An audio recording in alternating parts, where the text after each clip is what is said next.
Hey there, welcome everyone. Welcome to Every Strand Counts with your host, me, Dana Wilson, and we will get started here shortly. Please share with others so many can partake in this beautiful conversation. In audio.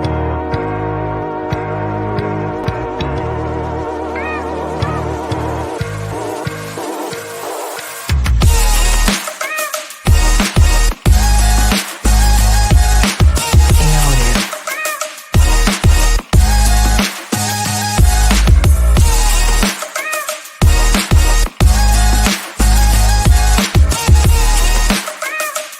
In audio. All right. Hello. I am Dana Wilson, your host of Every Strand Counts, which is brought to you by Hair Cares Inc. Our vision is to empower others with the understanding that every strand counts. We truly believe that every root, every lesson, every experience, and every legacy makes a difference in our lives. So we feature conversations with various leaders, authors, speakers, entrepreneurs who long and are willing to share their stories and offerings to benefit others. So today our topic is titled No More Band-Aids. And we have a guest named Don Williams, who is an author, an entrepreneur, a husband, and a proud father of six daughters and one son. So let me bring Don to the room. Hello. Hey. Don, I didn't know you had six daughters and one son. Yeah. We've got two left at the house, a 16-year-old daughter and a 14-year-old son. Wow. Everybody else's ages range from 35 to 24. So if we can get these last two up out of here, we can kind of enjoy life a little bit. Yeah, that's good stuff. Don, please share with our audience who you are and what you up to. All right. So as Dana mentioned, my name is Don Williams. I'm from a little town called Spartanburg, based out of South Carolina. What I do here around the state is I work with men and women that's returning back to our community from incarceration. I've been doing that since 2008, and just helping them with employment, mentorship, financial literacy, also getting them connected to various resources here in the community. But I also travel around the country and speak on not just natural wellness, but emotional wellness as well, because a lot of times we go through things in life and we just sweep that pain and hurt under the rug, not really knowing that given the right situation that it's going to come back on us. So really working hard on helping individuals with personal development and being emotionally well. So tell me, Don, because that is an interesting service to provide. What has you in that space? Well, as far as, well, for one, my own self, I had, as I started getting to a level point in life, I had to kind of go back, and because I kept running into, like everything else was going well, but it was like emotionally, I kept running into emotional roadblocks, stuff that I hadn't dealt with, like a lot of it was, I experienced a lot of death with friends, family members, and I never, because I was walking through life kind of numb and hadn't dealt with other stuff that had happened, I wasn't able to properly grieve. And it all kind of all hit me at once. And I was like, man, I need to start doing something, about this and seeing what's wrong with me. For one, so that I could be better. And then two, I got to be able to help others, that's in that same boat. So, but how did you figure out, Don, that others were in the same boat as you, though? Okay, so I'm going to tell you a story. So, I haven't always made the right decisions growing up. So there was a few instances in my life where I had to go to prison, and I met a lot of people that was just banged up, just like me. So when I came home, that second sentence, when I came home, one of the things that really was the nail in the coffin is that my brother, he was incarcerated with me that second time on a separate charge. And Mhm. most of my life, my brother was on heroin, so my daddy died when I was like 6 months. He was the oldest of five of us. I'm the youngest, but just due to his addiction, he wasn't able to really be that male role model for me, Right. except for teaching me about the street, right? Mhm. So, but when my brother had been at this point, my brother had been clean for about 8 years. Okay. And when he got out of prison, his employer that he had been working for those whole 8 years had promised to hold the job for him. Uh-huh. And he did like 4 months. And by the time that he got out, they told him that they had to fill the position. And just in a state of depression, my brother went back to using and OD'd like 3 weeks after he had gotten out of prison. Lord. And that really made me start looking hard at because he was disappointed because they didn't hold a job for him, but all throughout his life when things happen, he only knew how to self-medicate. So Right. this was one of the biggest issues that had happened in his life since he had been clean. And when he was in active addiction, of course he had been to prison a couple of Mhm. times, trying to support his habit. And he was like 49 at the time, and he just felt like, how in the world am I going to start over? But I do know without a shadow of a doubt that some of the things that he experienced during his childhood probably what led him to getting high in the first place. Yes, So yes. now you got this big crisis in life, and all of this is coming down on you. Mind you, our mama had just passed like in 2000, and I Okay. was incarcerated when When she she passed. when she passed. I had like 3 weeks left Mm. before I got out, and I was doing time up in Charlotte, North Carolina, and then I got out. I started my first business was a janitorial business. Mhm. So me and my wife moved back to Spartanburg because I was getting more contracts back in Spartanburg. And man, lo and behold, about 2 years later, we was looking at the news and they showed me as Spartanburg's most wanted. No. Yeah, I swear. No. And they had been looking for me since 97. And but I was in the streets pretty heavy and I was running back and forth down to Spartanburg from Charlotte. And I'm just glad they didn't catch me on one of them runs. Lord today. Yeah. So the death of your brother And my mama. But and your mama. go ahead. As far as my brother, that was like, So that was the straw yeah. that you knew you need to make some changes in your life. Well, no, it put me on the path of going to help others Gotcha. because I was a couple years into the process. The first time I got out was 2000, and then like 2002 is when I had to go back after they had been looking for me. Mm-hmm. So I knew that something needed to be done community-wise to raise awareness to employers as well as individuals in the community that, hey, we have people that's returning home from prison. See, every time I went to prison, my wife and kids was always and I always had a healthy place to go back to. Wow. Okay. But not everybody has that. You Right. see what I'm saying? So it really tugged on my heart to bring awareness to the community that, hey, we've got overall, and I did all the research. We got at least 100 people coming back to our community on a monthly basis. And without the right services and employment opportunities in place, then people will just go back to what they know. And that's what happened to my brother because he depended on having that job because he done got out many times before and knew how he had to start from ground zero to get back on his feet, right? Mm-hmm. And so I watched him experience that throughout my life. So this time I was in a position to, even though I lost my brother, he fell through the crack. But God, if you show me, I ain't gonna let nobody else fall through the crack. So Oh, wow. since 2008, we've had about 3,600 people to graduate the program and get out.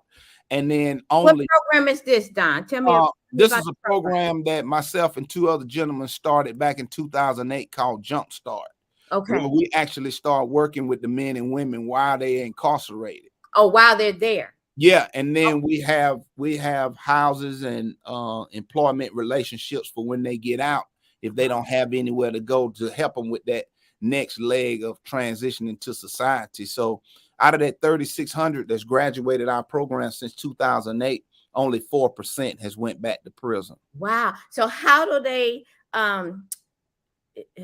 how do you how are these people eligible for your program? Like, what does that look like?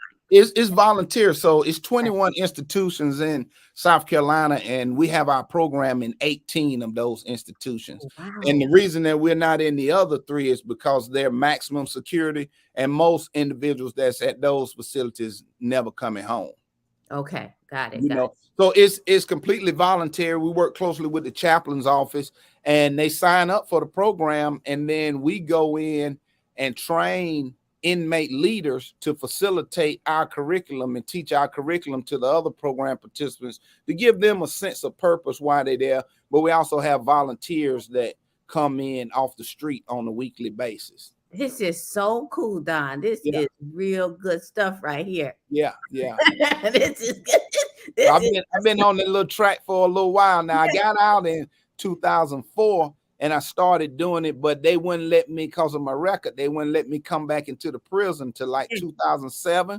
So what I did was started working with the probation officers, and when people got out, and the probation office had me on like a little consulting contract, and every 2 weeks I just go to the courthouse and I teach employment readiness class to everybody that was on probation that just got out. So I did that for a couple of years until I was able to get back into the Department of Corrections. wow. They had me on a little probation. That's all right. I'm so proud of you with that. That's good. That's really Yeah. good stuff. And so Yeah. you guys you said your success rate is pretty high. Yeah, 96%. Wow, that's Yeah. so cool. That's cool. Yeah. So, like, is the idea when you expand this? I know you're saying South Carolina is. I mean, can you guys even go further with this? Have you connected with other programs in different states? Yeah, so we a few years back we went through the process of setting up different where states can set up chapters. Yeah. So currently we're in Georgia, Ohio, and North Carolina. Oh, wow. Yeah, in conjunction with South Carolina. Okay, that's Yeah. good stuff, Don. That's good stuff. Yeah. So listen, Don, tell me about this book of yours. Okay. Yeah. All right. So I kind of gave you just kind of a preview of my previous lifestyle, right? Right. So you know it was some hurt and pain and betrayal and all that good, bad, and the ugly that's in the book. Right. And I'm not gonna tell you all about now, but it's in the book. Just my journey, right? Mhm. So it was during well, I had the idea for No More Band-Aids probably since about 2018, 2019, but never could figure out which way I wanted to go with it. Okay. So finally, when we was on lockdown during the pandemic, Yeah. you know, a lot of people worried about dying and all that. And I'm sitting here thinking, say, well, man, as many near-death brushes that I done had, I ain't finna worry about a pandemic right now. I'm just gonna continue to figure out how to impact lives. And you know, and just in reflecting that, I just became real grateful that man, I was really supposed to be dead. You know what I mean? And I started just reflecting back, you know, on my life and all that I had been through and overcame, and then where I was at that point in 2020. Mhm. And I said, you know what? I'm gonna write a book and just call it No More Band-Aids. And I'm gonna tell my story, my journey to how I became emotionally well, the good, the bad, the ugly, the things that damaged me, Yeah. the way that I carried that baggage around, the way I developed coping skills, thinking that I ain't really mad about that no more until I see the person and then we got to fight or we got to go. You know what I mean? Yeah. All the way up until when So the last, like the nail in the coffin was like in 2015 when my sister died. She worked with us in the salon for a couple of years, just doing administrative stuff. And one, I'll never forget, this was about 2014. And she went home early that day because she said she had a little cold. So finally, that was on a Friday. That Sunday, she called and she said, you know, that cold ain't got no better. So I just went to the emergency room and they ran some tests. I'm waiting to hear what they say back. Well, by that Tuesday, she called me and the test results came back. She had stage 4 lung cancer. Oh, wow. So she immediately had, you know, started going to chemo, and, you know, just a year later, she was gone. Right. But I'll never forget. So me, her, and my brother was like the black sheep of the family because we always stayed into stuff. Yeah. So I'll never forget on her deathbed, her look, this was her last words. She went around the room, talked to everybody, and then I'm kind of kneeling at the foot of the bed because there was a lot of us in the room, but I was just like on the floor, but still with my elbows on the bed, looking and talking to her. And I'll never forget, she told me, she said, Don, are you gonna be okay? And, you know, with tears in my eyes, I knew that it was, you know, that she was on the way out. And I said, yeah.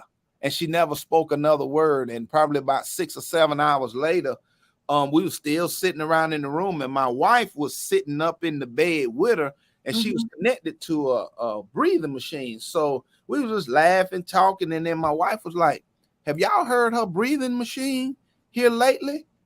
And nobody could remember. So we sat there quietly, and in the midst of all of that, she had already transitioned. Lord, today. So I sat there in the room with her until the funeral home people came and got her.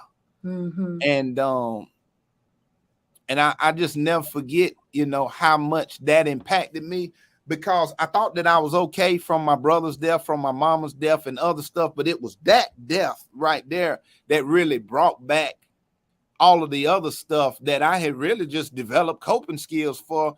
And for one, I was just too numb to even feel it. You know what I mean? So it was just like, because I had to keep going. You see what I'm saying? And that's how it you had to keep it always have been, is like, well, I'm just getting out of jail. I'm grieving because my mama died, but I got to get back on my feet. Same thing with my brother. You know what I'm saying? And then, but from the time that my brother died to the time my sister died, there was other deaths in between there. Like I had a cousin that was running my cleaning service for me when we first opened the salon. He worked with me from the time I came home in 2004, and then he just dropped dead in 2013. I mean, you know, and him and my brother was real close because they both used to be on drugs, you know, but he kind of filled in that gap to help me with the healing process of my brother for those years, because they were so close. They was just like one and the same. Yeah. And and I'm just gonna keep it all the way 100. We're talking about emotional wellness. I mean, you know, I went to counseling. Good. You know, I was going to ask you, because it sounds like you've done a lot of deep diving into your heart and heart space and everything. Yeah. I was going to ask you, how did you get there? Did you have help digging? Yeah. So I went to counseling for about a year. Best thing I could have ever did. Okay. And so I went to counseling, and what my counselor did is she had me to do a timeline from like elementary all the way up. So we took it slow over that year, revisiting. We just walked down that timeline all the way up until that point. This was before I met you. By the time I met you, I hadn't been to counseling and been done for about a year. You know what I mean? Well, I went settled in your heart when I met you at well, if for you guys that listen to our conversation, me and Don met at National Trichology Training Institute in Georgia. So yeah, you seem like you had done some work. Yeah. That's good stuff, Don. So during COVID, you decided you want to put this stuff pen to paper. Yeah, exactly. Now, I started, but it wasn't one of those things that I just sit down and say, well, I'm going to write chapter 4 today. You know, I started out with chapter 1. I wrote it, And it was some chapters I laughed, some I cried, Yeah. you know, as I was writing, because I had to relive all that stuff. Yeah. You know what I'm saying, to write about it. And then it was sometimes that my little spiral notebook would sit there for months and I wouldn't touch it because I knew, okay, this next chapter, this gonna be heavy duty. So I got to be really ready, you know what I'm saying? Because I got to pull my heart out. Right. You know what I'm saying? When I do this chapter, my heart have to bleed on this paper. You see what I'm saying? So Right. I'm not gonna cheat myself and just sit up and type like I'm you know what I name a famous Some artist. superhero or something, right? Yeah, exactly. I'm finna feel every bit of this because Yeah. I need every person that's reading this book that's struggling with the same thing, because we all struggling with emotional wellness on one level or another. But I need to give them all of me so that when they read it, that it resonate with them. You know what I mean? Yeah. So Yeah. did you feel once you completed it, was you relieved? How did you feel after you completed the book? Well, yes, I felt relieved, but I also felt inspired because I had already for years been traveling around the country telling my story from Okay. prisons to, Okay. you know, all over the place. So this was just another way for me to tell my story, inspire others without having to physically be there. You know what I mean? So I was just inspired that now I can be able to reach more people outside of a conference or outside of a workshop or something else that I'm doing. It was just another tool, because my overall goal is to give myself away just so that I can impact the lives of others so that their lives could be better. You know what I mean? I love it. So this is definitely changing the trajectory of all your kids, in particular your son's life, right? Yeah. So my son who's 14 and my daughter that's 16, Mm-hmm. I've never been to prison during their life. You Yeah. see what I'm saying? But like our older 5 kids, they experienced those times where of me having to go away from the home for a little while, or they have to come visit me, or you know what I'm saying, you know, little stuff. Yeah, little stuff. You know what I mean? That's good stuff. So you guys been y'all been on a roller coaster ride. Yeah. Now it's kind of easy breezy. I Yeah, love over the last 20 years have been, well, I got out that last time in 2004. So the last 18, 19 years been cool. And even when I went back, that when they had me on the news, the reward for me and all that stuff, even then they handled it well because they know that I hadn't, since I got out in 2000, I hadn't done anything else. right. I just had some little tab I had to pick up that was hanging out there for God did what he wanted to do. You know how that go. Yeah. Dog, where can our audience find this book? Okay. So I do have a website. It's www.goodfellowspromo.com.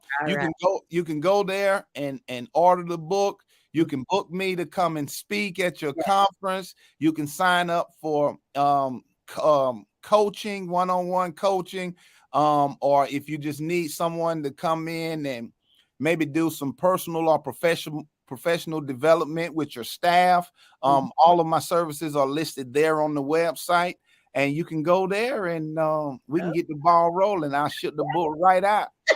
So Don, you've done some work with Mr. Impossible, is that right? Yes, yeah. And the cool thing about it is that, so I did some work when we were in school for about a year or so, and then when I was on lockdown and got ready to start going through the process to write this book, I went back to work with him probably for about 5 or 6 months, just getting all my ideas together for this little piece of work that I'm gonna do. And this book, it's a couple more sequels to this. This initial, and we got some more stuff coming. I'll be glad to answer them questions whenever you're ready. So the name of Don's book for you guys is No More Band-Aids, and this is his website that you can go to order that book. And let's get Don on your books as well. I'm so proud of you, Don. I so Thank you. appreciate what you're doing for the community, and obviously letting God do his work with you Yeah, so yeah, that you that's can right. share with others. And I appreciate you taking time out of your busy schedule to chat with me. Yeah, for sure. Now I will piggyback on this because a lot of people say no more band-aids. What's that? Yeah. Where you get that name from? Yes, So yes, it is good though. yeah. So as I was really thinking about it, and this being like my personal journey to Yeah. emotional wellness, a lot of times when we have pain and hurt in our lives Mm-hmm. and we don't want to address it right then, it's just like a scab. We'll just put a band-aid on it and think that it's gonna be okay. But what we don't realize is that just with the physical band-aid, once you get in the shower a couple of times, in time it's gonna wear off. And most of the time when that band-aid come off, it's gonna pull the scab off. So now you got fresh flesh right there. And you probably really need stitches, but Yeah, because you don't want to go to the doctor and experience the pain that it's gonna take to get the healing process going, you just slap another band-aid on. my Lord. But what I chose to do with this book is I peeled off all my band-aids and Okay. I went and I want all this stitched up and healed up for good. I don't mind the scars being there, but I'll at least know that I don't have to worry about those areas of my life being reinfected again because I done slapped the band-aid on it. I done fixed it for good. I got stitches and staples and Come screws, on, come on, all come kinds on. of stuff. But I got the scars to show that I've been in battle, Right. but I made it through.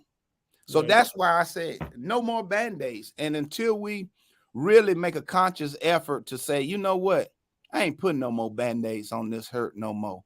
I'm gonna peel this thing off and I'm gonna deal with it. I don't care how long it takes me, which kind of leads up to what my follow-up project is. I'm working on a workbook now to Okay. where if somebody buy the book, they can buy the workbook. And it's a 12-month journey. Okay. So they go through each chapter. And then after that chapter, now they can dig personally into their own lives. Right. Based off that chapter, where do you fit in? What's some points to ponder? A little activity that's going to kind of not just make you, oh, okay, read it, fill out the little answer the questions, and that's that. But what steps are you going to take to what action steps towards whatever that is that's bothering you? And if it's somebody like me, I might stay on chapter 2 for 3 months, even though it's a 12-month journey. Right. But I'm gonna stay there until I get to a place of comfort with it to say, okay, we can put this to bed now. Now I can move on to the next thing. So it's gonna be based off of each chapter in the book. And it's gonna be pretty dope because one chapter, chapter 6, where I talk about processing the pain. Yeah. It took me I probably let that book sit there, my little spiral notebook, probably for 3 or 4 months before after I finished chapter 5, it was like 3 or 4 months before I started on chapter 6 because I knew what I had to deal with in order to write that chapter. You see what I'm saying? Yeah. So imagine going through a workbook and you get to a point to where you're talking about processing the pain. These last couple of chapters is led up. You've identified pain, but now how you gonna process it and move on? That might take a couple of months. My Lord. Now, so are you able to provide this book to some of the inmates as well? Yes. Okay. Yes. So the chaplain's office, they'll buy the books and just have it there at the chapel, and inmates can check them out, or in the library, check them out to read them. Okay. But the workbook is gonna be key because they can take that back to their cell, and then next year they can go back and look and see where they are from where they started. Because it's gonna be kind of where you're gonna have areas to journal and everything, and then eventually you're just doing big things now, Mr. Don. You're just doing all kind of stuff. I just want to touch a life. That's all I want to do. Because it happened to me, so I know it can happen. You know what I mean? That's right. And that's why I have this show done, because I really do believe that every strand counts, that we go through things for a reason, and ultimately it's to help another person. Man, what you talking about? Yeah, Yeah, truly. yeah, That's good stuff. Thank yeah. you You welcome. so much. And I will talk to you soon. Thank you so much for taking the time out of your busy schedule. For sure. Thank you for I- having me. You're welcome. All See right. you later. All right. All right. Oh, let me get my banner together here. Hold on. Okay, everybody. Thank you. Thank you so much for joining in our conversation with Don Williams. Please stay in touch. Go to my website, haircaresinc.com, and stay in touch with me. Go to my social media, Facebook and YouTube, which is also Hair Cares Inc. as well. And thank you. See you later.